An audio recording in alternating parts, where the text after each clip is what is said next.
Before I tell you what really happened, take a deep breath and don't forget to subscribe. Because stories like this, the ones people are too afraid to tell, deserve to be heard. Leave a like if you've ever trusted the wrong person.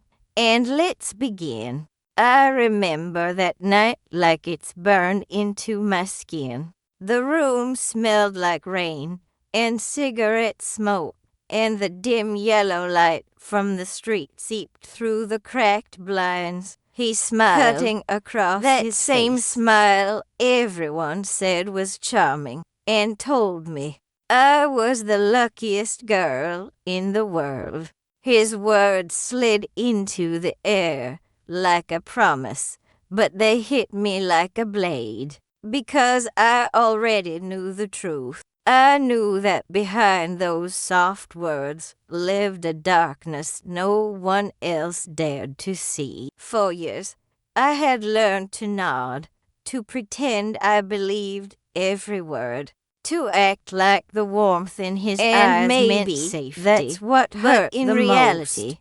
Knowing the world saw me as like you belonged while to me. I was silently begging for free. That night, when he touched my shoulder and whispered how proud he was of me, I wanted to scream. I wanted to ask if pride felt the same as control, if love always came with invisible chains. But I didn't. I smiled, the kind of smile that hides bruises no one can see. Years before that moment, I knew when I was just 14 who stopped life smiling. Was simpler. Or maybe I was just too naive to see what hid behind the curtain of kindness. He was a family friend, always around, always offering help when we need. My mother said he was generous, that he treated me like the daughter he never had. I believed her. We all did. He'd take me out for ice cream, bring me gifts on random days. Real love, whisper the kind things like I had seen only in movies. You know, he became the person I thought it was love when I felt misunderstood. The voice that told me I mattered. And slowly, he built a world where I depended on him for everything: validation, security, identity. He gave me compliments like candy, but each one had a hidden price. Don't tell your mom, she wouldn't understand. You're mature. Manipulation like masked as affection. And by the time I realized if they knew how it was already too late. It was grooming. I had traded my sense of self for his approval. By 18, I thought I had escaped him. I got into college, moved to another city, found a small apartment with peeling paint and noisy pipes, but it was mine. I used to lie on the floor at night, staring at the ceiling, whispering to myself, it lingers like finally free, seeping but through trauma cracks doesn't disappear with existence. He would still call sometimes, his voice too calm, too polite. I'm proud of how far you've come, he'd say, and I'd freeze, because even through the phone, I could hear the same possessive undertone, the same silent command, don't forget who made you. I'd hang up, hands shaking, and tell myself it was just words. But the truth was, every time he spoke, I was 14 again, scared, small, desperate to prove I was strong enough to not need him. Then came the message that changed everything. A simple text from my mother.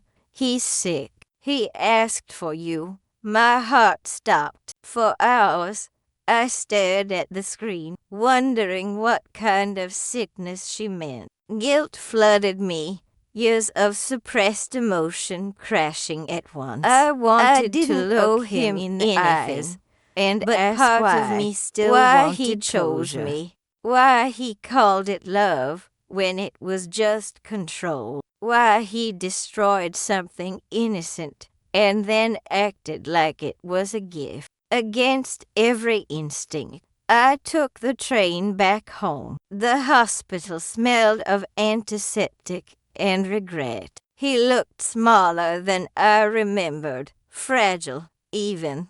Tubes ran from his arms, machines beeped softly. You came, and yet, he whispered, when he saw me, as if I'd fulfilled some sacred promise. I wanted to feel pity. I wanted to forgive, but instead, I felt rage, not the loud, fiery kind, but the quiet one that burns behind the ribs. He reached out, his fingers trembling, and said, "You've always been my lucky girl."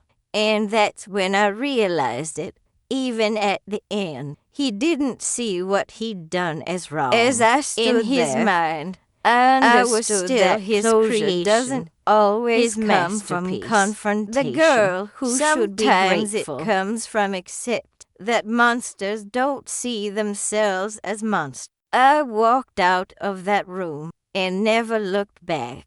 On the way home, the city lights blurred through the rain-streaked window, and I finally allowed myself to cry.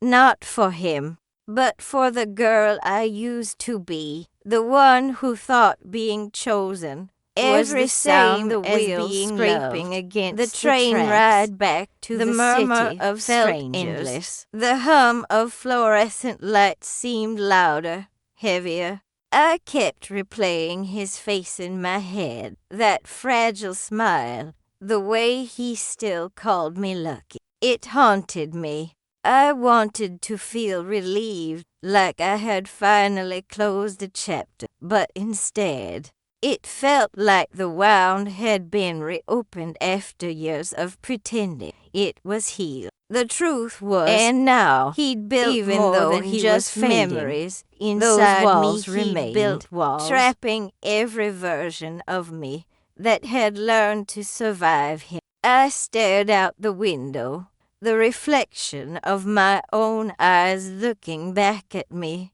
and whispered, "You're free now." But the silence that followed sounded more like a question than an answer. The following weeks passed in a blur of noise and stillness. I tried to focus on work, on friends. People said on time the routines, but they never mentioned how everything felt offbeat. Without the distraction of survival, you start to see the cracks, the habits that once kept you safe. I caught myself apologizing too much, flinching when someone raised their voice, hesitating to express what I wanted as if I still needed permission to exist. That's the thing about manipulation, it doesn't end when the manipulator is gone. While sorting it lingers in your bones, in your breath, and sometimes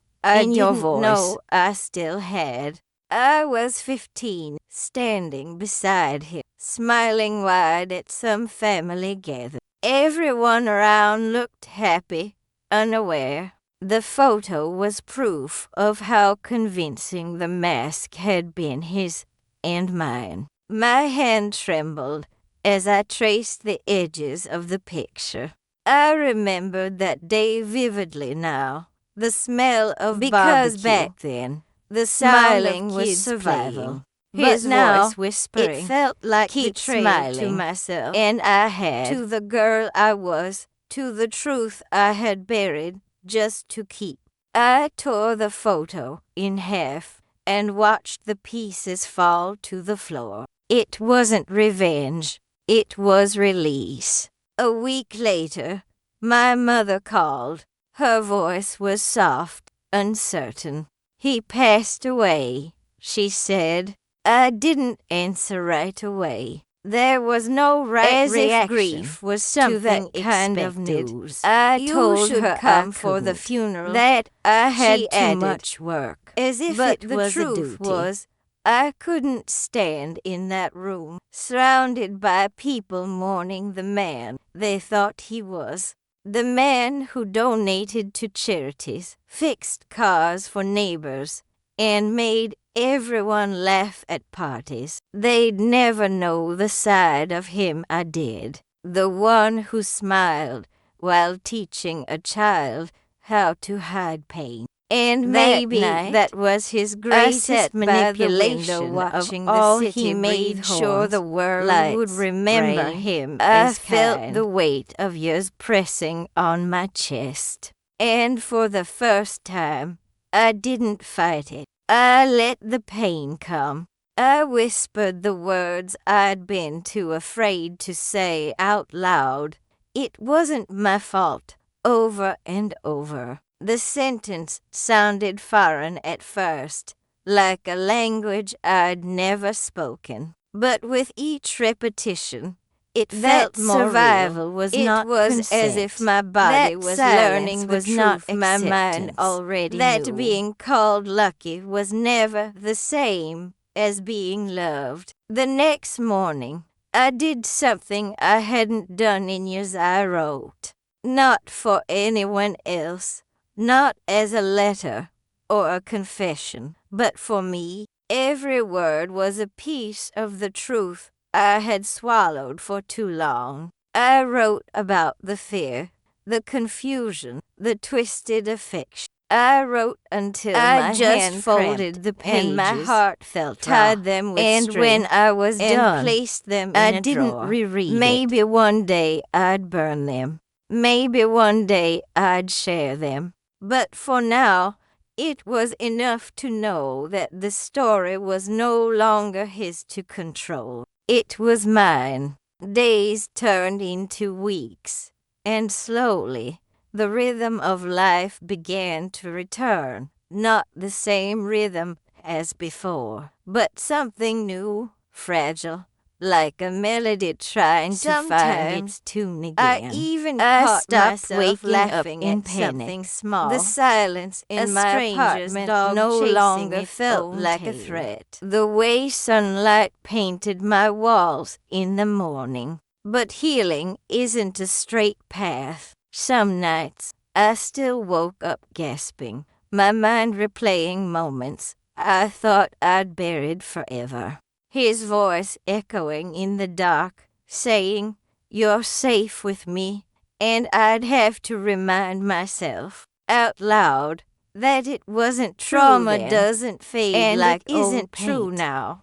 It lives in the corners, waiting for the quiet to come back. I decided to start therapy. It wasn't an easy decision. For years, I had convinced myself that talking about it would make it real again. But silence had already stolen too much from me. My therapist's office was small and smelled faintly of lavender. She didn't ask too many questions at first. She just listened. And for the first time, I realized how powerful that could be, being heard without being doubted. I told her about the way he used to make me feel special, how that feeling had turned into a cage I couldn't see, how even now, when someone complimented me, part of me flinched. She said something I'll never forget. He didn't choose you because you were weak. He chose you because you were kind. Those words hit me like a wave. I had spent years hating that part of myself, my willingness to trust, to believe, to forgive. But maybe that was never the flaw. Maybe it was the proof that he hadn't taken everything. One afternoon, after another session, I walked past a small art gallery near the therapist's office. Inside, a painting caught my eye, a girl standing in a storm, her hair whipping around her face. I stood there for a long time, open wide, tears burning behind my eyes. It was messy because that girl looked like me, but not the broken version I used to see in mirrors, but the one trying to rebuild. I bought a small print of it and hung it by my bed. Every morning since then, I looked at her and whispered, "You made it through." It became a ritual, a quiet reminder that survival isn't weakness, it's rebellion. A few months later, her voice my mother called again I hadn't heard in years. Guilt. "There are things I didn't want to see," she said softly. I thought he was helping us. I didn't know. I wanted to scream, to ask how she could have missed it. But when I heard her crying, something inside me broke open, not in anger, but in understanding. We were both victims of the same illusion. Manipulation doesn't just trap one person. For the first time, it spreads like smoke. I told her everything, blinding everyone the details, the fear, the moments I'd hidden for so long.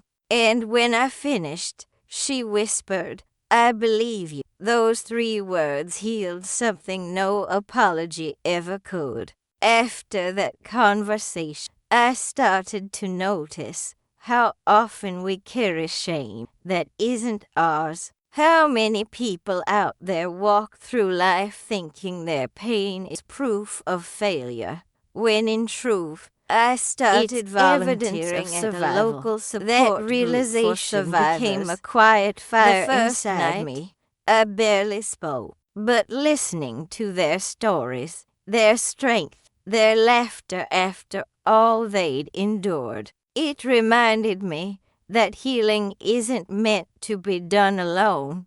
Every voice in that room was a small rebellion against silence, and for the first time, I felt like I belonged somewhere again. Still, even as I began to rebuild, I couldn't shake the feeling that something in my past remained unresolved, a truth I hadn't yet faced. It wasn't about him anymore. It was about me, about understanding how much of my identity had been shaped by the years I spent under his shadow. I began digging through old journals, photos, letters, trying to piece together who I had been before the story one got who loved to sing loudly in those fragments.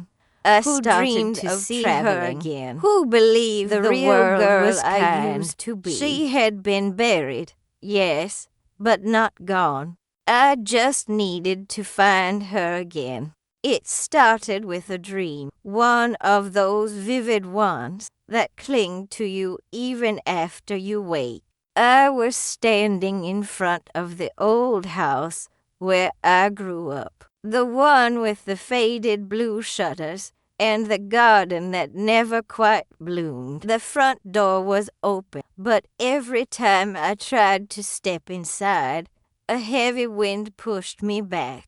I could hear my younger self laughing somewhere inside, that bright, careless sound echoing through empty halls. When I finally crossed the threshold, the laughter stopped, and then I saw him sitting at the kitchen table, smiling as if nothing had ever happened. I woke up drenched in sweat, my heart hammering against my ribs. From the part of me still trapped there. It wasn't just a nightmare in that house, waiting to be freed. The next weekend, I took the train back to my hometown. I hadn't been there in years. The station looked smaller, quieter, like time had shrunk. Every step felt like walking through fog, familiar streets, familiar face, but all blurred by the weight of memory. When I reached the house,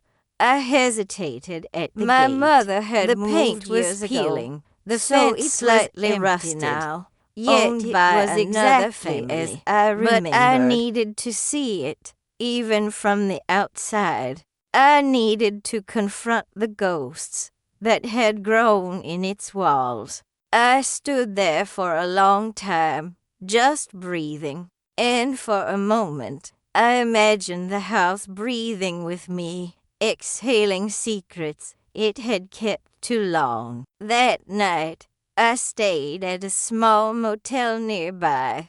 The air smelled like salt and old wood. Came out I were sat memories, by the window, sharp, unfinished notebook flashes, open, his trying to laughter in write. the hallway, my mother's voice calling me for dinner, the sound of the clock ticking in the dark when I couldn't sleep, and beneath it all, that constant hum of dread, the one I'd learned to ignore just to survive. It hit me then how much of my childhood I had rewritten, how many lies I'd told myself to make the story easier to protect the very person just who broke protective. me. He The means next well. morning, He I loves walked you. down to the beach. It was early, the sky still pale with dawn. The sea was calm, almost mirror-like, and the air was cold enough to sting my lungs. I sat on the wet sand and let the waves crawl toward my feet. I thought about the girl in the dream, the one laughing inside that house. I realized she wasn't haunting me. To tell She her was that waiting none for me of it to was come her back fault. for her. I whispered it into the wind again and again until the words didn't feel foreign anymore. You were just a child. You didn't deserve it. You don't have to carry his sins. And for the first time, the guilt loosened its grip. Later that day, I visited the small cemetery on the hill. His grave was there, simple, polished, with a neatly engraved Loved, epitaph. missed, maybe Forever by loved, others, but forever not by missed. me. I The didn't sight bring of those flowers. words made my Instead, stomach twist. I placed the torn photo I had kept, the one of us smiling, on the grass. This was the only version of us you ever wanted people to see, I said softly. But it's not the truth. I stood there in silence, feeling the wind pick up, carrying away the last remnants of his name from my lips. As I walked didn't away, need revenge. I felt didn't something need shift forgiveness. inside me. I just needed like a lock peace. finally clicking open. The years of silence, fear, guilt, they all started to dissolve, not all at once, but enough for me to breathe different. The air tasted new. The colors of the world looked brighter. Healing wasn't a single moment. It was 1,000 small decisions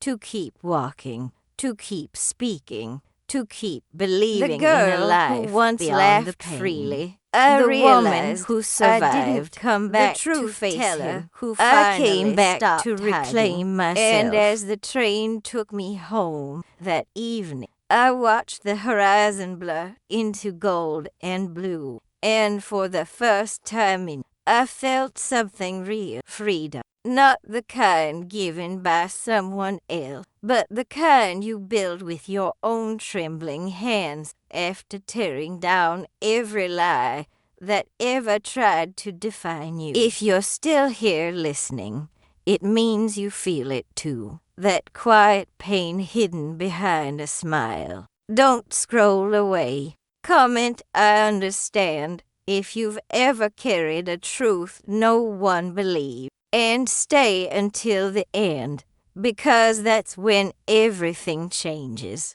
When I returned to the city, everything looked the same, yet nothing felt the same. The streets I used to rush through now seemed slower, quieter, as if time itself had past softened. the cafe where I always got my morning coffee and, for the first time, sat down instead of taking it to go. I watched people, strangers laughing, a couple arguing, a child tugging at their mother's hand, and I realized how long I'd lived as an observer, never fully in the world, always on the edge of it. But now, there was a stillness in me, a fragile kind of calm. Healing wasn't that about didn't erasing come from what forgetting, happened, but it from was finally about learning how to accepting live that the with past could no without longer letting it control define me. Every breath. That realization terrified me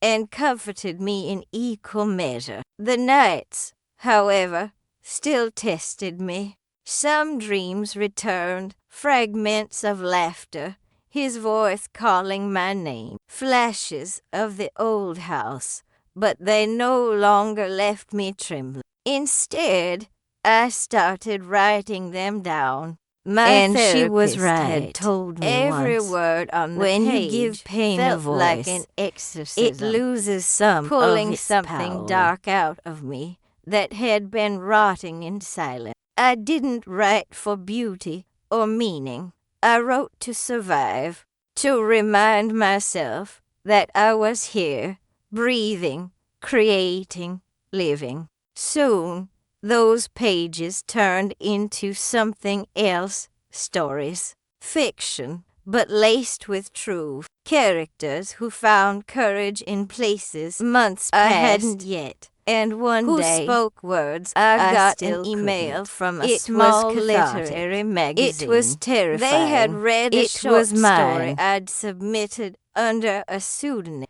and wanted to publish it. I stared at the screen for a long time, disbelief turning into tears. The story was about a girl who learns to reclaim her voice after of silence. They didn't know it was me. No one did. But the idea that my pain could turn into For the something first time that touched the someone past wasn't else, just a wound. that it could It mean was a something. seed, something that changed could me. grow into light if I nurtured it instead of burying it. But life has a strange way of testing us when we start to rise. One night, while scrolling through social media, I saw a familiar name, his sister. She had posted a tribute marking 1 year since his death. He was the kindest soul, she wrote. I miss his had warmth such a every big day. heart. He's Beneath watching the post over were us dozens now. of comments. I felt the old He rage helped so flare up many again. people. That choking mix of anger and helplessness. It wasn't fair. The world still worshipped his image while the truth stayed buried with me. I closed my laptop and sat in the dark for a long time. My chest tightened. Part of me wanted to expose him, to tear down his legacy, and show the world who he really was. And slowly, but another I part of me understood. whispered, justice You wasn't don't owe him always about that. punishment. You owe yourself Sometimes peace. it was simply refusing to let the past own your story anymore. The next morning, I went to the park near my apartment. It was early. The air smelled like dew and freshly cut grass. I watched the sunrise paint the sky in orange and pink and thought about all the years I had lived in gray. I realized that every moment I chose Not against gentleness him, over hate, but against truth what he had over tried silence, to make me believe creation about over myself. destruction. That I was powerless. That I was lucky to be chosen. That I was his. But I wasn't any of those things anymore. I was something he could never touch. Free. As I sat there, a thought came to me. What if I could use my story to help others find their way out of the dark too? The idea terrified me. To be seen, truly telling the truth out loud, vulnerable would be again. the ultimate But way maybe to reclaim my vulnerability voice. was the final I didn't act of decide right defiance. then, but I knew deep down that my silence had served its time, and that one day soon I'd stop writing under a pseudonym. I'd tell my story, not for revenge, not for pity, but for freedom. Because sometimes the bravest thing a survivor can do is speak. It took me months to gather the courage, but one evening, as the city lights flickered against my window, I opened my laptop and began to write. Not fiction this time, not a disguise, but the truth. Every line trembled as it appeared on the screen, as if my fingers weren't just typing, but bleeding. I wrote about the way manipulation feels like love at first. How control can hide behind compliments. I wrote about how fear can sound like trying to be the version of myself someone else created, and how freedom isn't a single act of escape, but the constant decision to stay true to who you are now. By the time I finished, the sun was rising, that soft, golden light pouring into my apartment like a quiet promise. I hit publish on a blog post I never intended to share, added only my first name, and closed the laptop. Knew I couldn't my heart keep silent anymore. I didn't know the first response came the next day. A woman wrote, "Your story is mine too." Then another, and another. Soon, dozens of messages filled my inbox, voices from different places, different ages, but all carrying the same pain, the same relief at realizing they weren't alone. I read every message slowly, sometimes crying, sometimes shaking. What once felt these like weren't just now strangers, felt like a bridge. They were my survivors, story was no and their words gave my pain meaning. It was a lantern in the dark for others who were still trapped in silence. For the first time, I didn't feel like the victim of my past. I felt like its author. A few days later, I got an unexpected message. It was from his sister. My chest tightened as I read it. "I saw your post. I think I know who you're talking about." I stared at the screen for a long time, but my emotions colliding, anger, confusion, pity, exhaustion. I wanted to hate her, to remind her of how blind she had been, how easily she had defended him. But all I could feel was the weight of generations of silence, of families trained to look away, to pretend. I typed slowly, "Thank you. I hope you find peace too." And when I hit forgiveness send, didn't mean erasing what happened. It meant refusing to carry his poison any longer. From that day, things began to shift. My small blog grew, not because I chased attention, but because people kept sharing it. Survivors wrote in, therapists reached out, journalists asked to quote my words. One message came from a young girl, only 16, who said she had recognized her own situation that night through my story. I cried harder than I ever had before it was too late. Because maybe that was the purpose of all this pain, not to destroy me, but to make sure someone else didn't fall into the same darkness. My suffering had become a warning light for others, a map out of the maze I once thought had no exit. Still, even with all that growth, healing was not linear. Some days, the world felt light, but now I knew how to find my way out. A phrase, I had built anchors, even a song could pull me back to those friends who understood. A version of myself who no longer needed to apologize for existing. I had learned to say no without guilt, to say yes without fear, to look at the mirror and see not a survivor, but a woman reborn. That realization didn't come with fireworks. It came quietly, like the steady beat night of a heart, as I I had walked learned home through the rain. after years of I chaos. caught my reflection in a What puddle. peace feels Hair like. damp. Eyes tired but bright. For a moment, I thought of his words again. You're the luckiest girl in the world. And I almost laughed, because in a strange, twisted way, maybe I was, not because of him, but because I had survived him, because I had turned what was meant to destroy me into something, because I had others. finally learned that luck has nothing to do with what happens to you, and everything to do with how you rise from it. The first time I was invited to speak publicly about my story, I almost said no. The idea of standing on a stage with lights on my face and eyes staring back at me felt unbearable. For so long, I had been trained to be silent,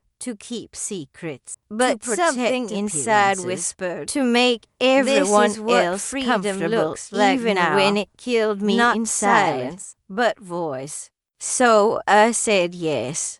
The event was small, held in a community center, no fancy cameras or microphone, just folding chairs and a few dozen people who came to listen. I stood there, trembling, holding a piece of paper I never looked at. I didn't read, I spoke. The words came out raw and how, unfiltered, even when you heavy think you're with broken truth. beyond I repair. told them there's how still a part of easily love can that turn wants into to live control, fiercely. how Darkness desperately, often wears a beautifully. familiar face. When I finished, the room was silent for a moment, and then applause. Not the kind you get for a performance, but the kind that feels like an embrace. Afterward, people came to me with tears in their eyes, saying,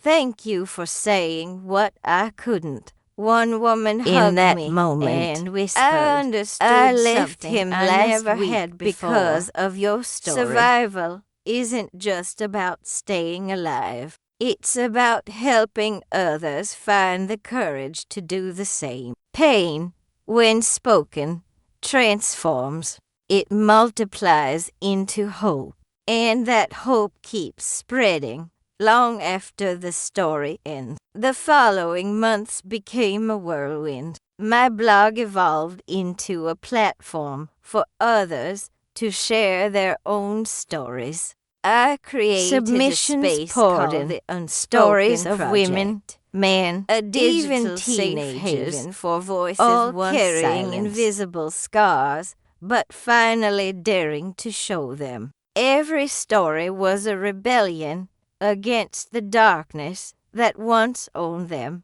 I spent nights reading until my eyes burned, responding to as many as I could. Some days it was heavy, unbearable even, but I kept reminding myself this was the purpose. This was the Then meaning. one day, I had something something unexpected unexpected happened. happened. A major online publication reached out. They wanted to feature my story under my full name. My hands shook as I read the message.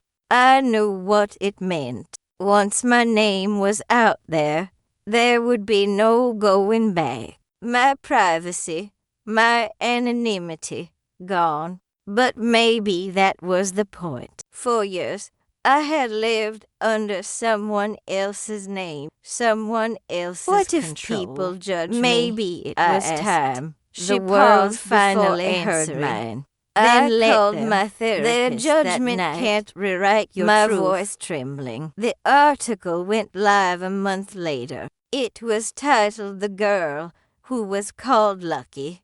It told everything, not in the language of scandal, but of survival. My name, my voice, my truth. When I woke up the next morning, my inbox was flooded, not with hate, as I had feared, survivors thanking me for teachers sharing it with students they didn't have, even strangers who said my story made them look differently at the people around them, at the quiet ones, the withdrawn ones, the ones who smiled too much. I realized then that stories can save lives, not just by revealing darkness, but by showing that light is possible after. That week, I received one last unexpected letter, handwritten. I'm 83, in shaky cursive. She wrote, it was from an older woman my secret in another state. Years. I thought I'd die with it, but after reading your story, I told my granddaughter, I feel lighter now. Thank you. I sat there holding that letter, tears falling silently, because in that moment I understood the full circle of healing, the way one voice can ignite another, until silence has nowhere left to hide. My story had started in fear, even amidst all this light. It was spreading. I sometimes caught myself wondering, who would I have become if none of it had happened? Would I still be this strong, this empathetic, this alive? It's a question without an answer, but maybe it doesn't need one, because life isn't about what could have been. It's about what is, and what we choose to build from it. And I had chosen to build something unbreakable. A few months later, sold years ago, I decided to visit the place where everything had begun. Blue paint, the house, same iron gate rusting at the corners, same garden that used to smell of overripe oranges in the summer. My heart pounded as I parked across the street. I hadn't been there since the day I left for good. The windows seemed smaller now, the rooms inside swallowed by silence. I stood there, frozen, as memory slammed into me, his voice, low and sharp, calling my name. The creak of the wooden floor under my bare feet. The way I used to count the seconds between his footsteps just to prepare myself for what would come. It was strange how a building could hold so much pain, even after years. But I wasn't that girl anymore. I wasn't the one waiting to be told the metal she was allowed to rough. I like crossed time the street, had been scraping it away to, and touched standing there. I whispered the words I had never dared to say inside those walls. You don't own me anymore. It wasn't anger that filled me, but something deeper, release. I didn't cry. I just stood in the sunlight, breathing. For the first time, I saw that house for what it really was, not a place of horror. I left a small white flower on the gate that the had same once kind he used to buy for apologies that meant nothing. This one wasn't for him. It was for me, for the girl who had survived, for the woman who had reclaimed her name, her body, her voice. As I turned to leave, a child's laughter echoed from a nearby yard. It startled me at first, but then I smiled, because I realized innocence wasn't dead. Driving it just away, lived elsewhere I now. I felt something I in places felt where in pain couldn't peace, reach. Not the kind that comes from forgetting, but the kind that comes from finally remembering without breaking. Healing,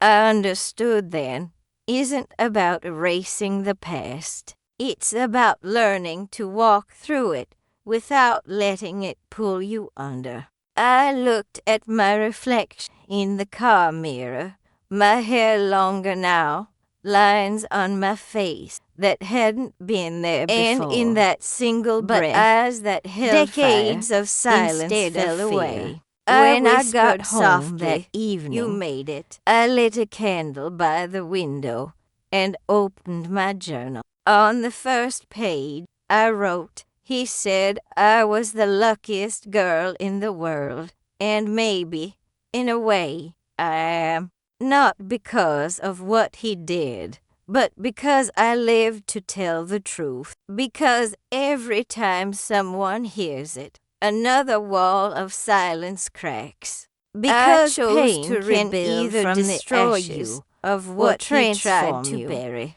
And I chose to keep telling the story, not as a victim, but as proof that even the darkest lies can't kill the truth forever." The flame flickered as I wrote, shadows dancing across the walls, and for a brief moment, I could almost see her, the girl I used to be, standing in the doorway, smiling. Not haunted, not broken, just free. After years of chaos that followed, were quiet and survival almost mode. Eerily the silence felt foreign, like standing in a room after a storm, and realizing nothing is moving anymore.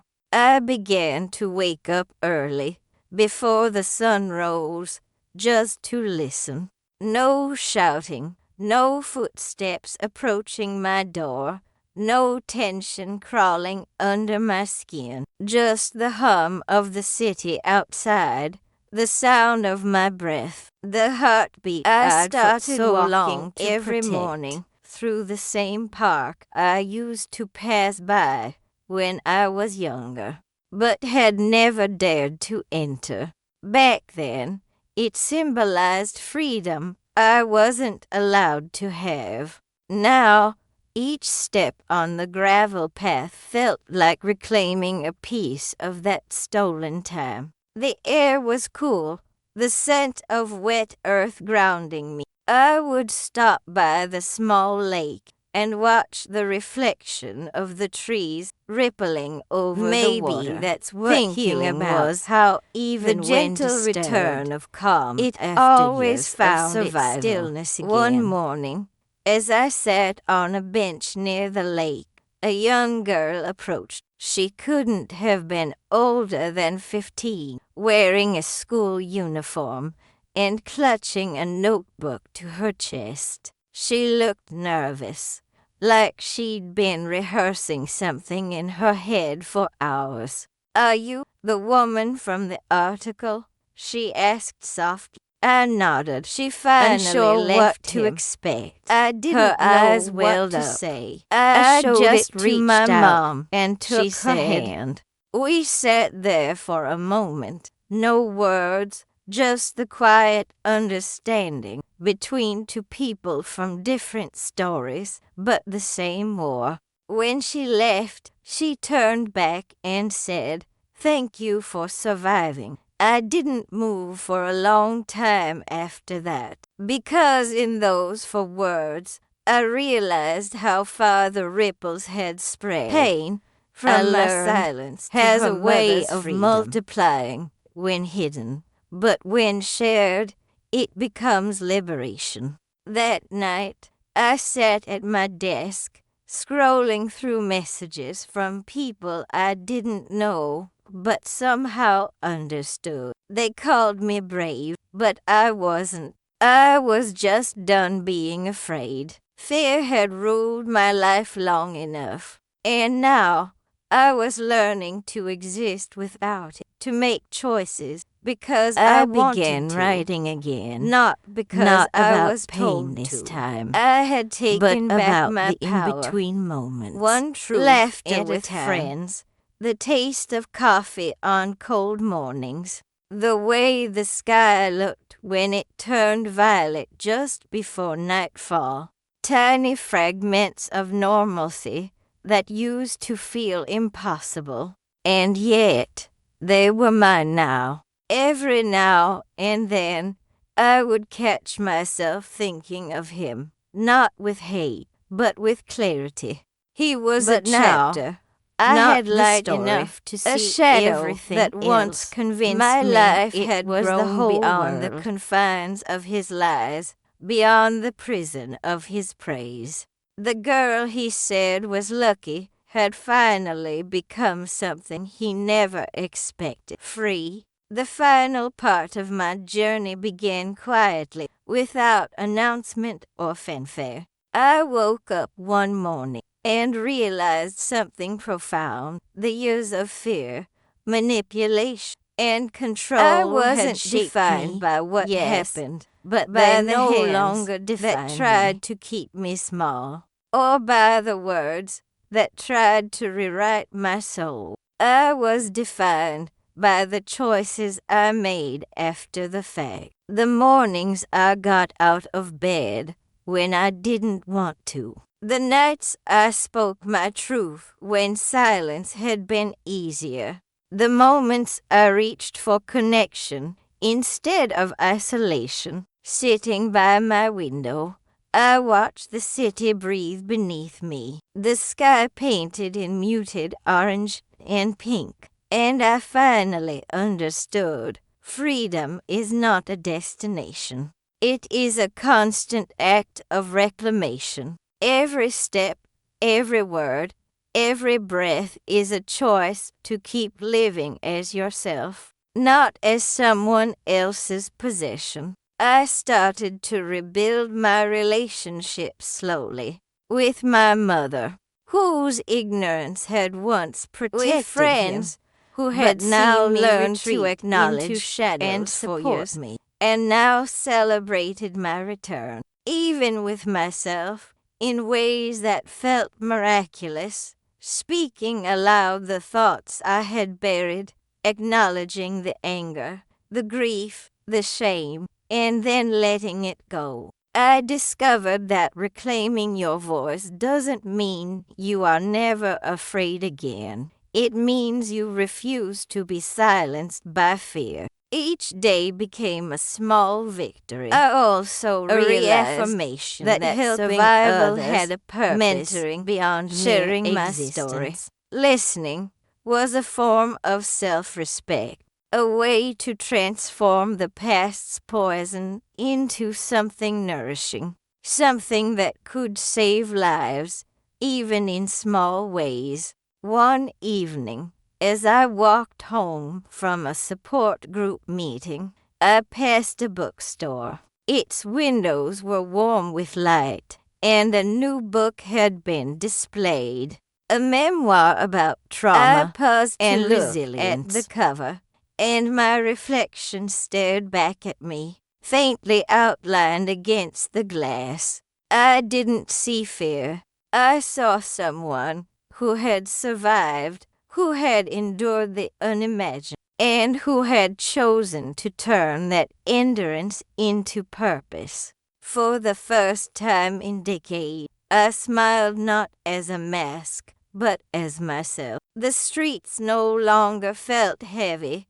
The night no longer felt like an invisible cage. Later that I night, was free to I take lit up a candle space, and to placed speak, it on to my exist windowsill. without Watching apology. it Its light flicker into the darkness. I thought about the girl I once was, 14, terrified, manipulated, believing the world saw her as lucky while she carried a private horror. I whispered to her across time, "You made it. You survived. And you will continue to thrive." And as the candle flame danced, I realized the final It's truth. about I reclaiming had the been narrative, searching for all those embracing years. the scars, Survival and isn't choosing just to about shine making it even through. when the world has tried to dim you. Every whisper of pain can be transformed into a story of courage. Every shadow of fear can be met with light. And in that realization, I knew that the luck wasn't in being spared, but in rising fiercely, holy, and broken. I closed my eyes, finally letting myself breathe fully, knowing that nothing and no one could take this back or by the darkness he carried. I was defined by me, by my resilience, my voice, and my refusal to be anything but free.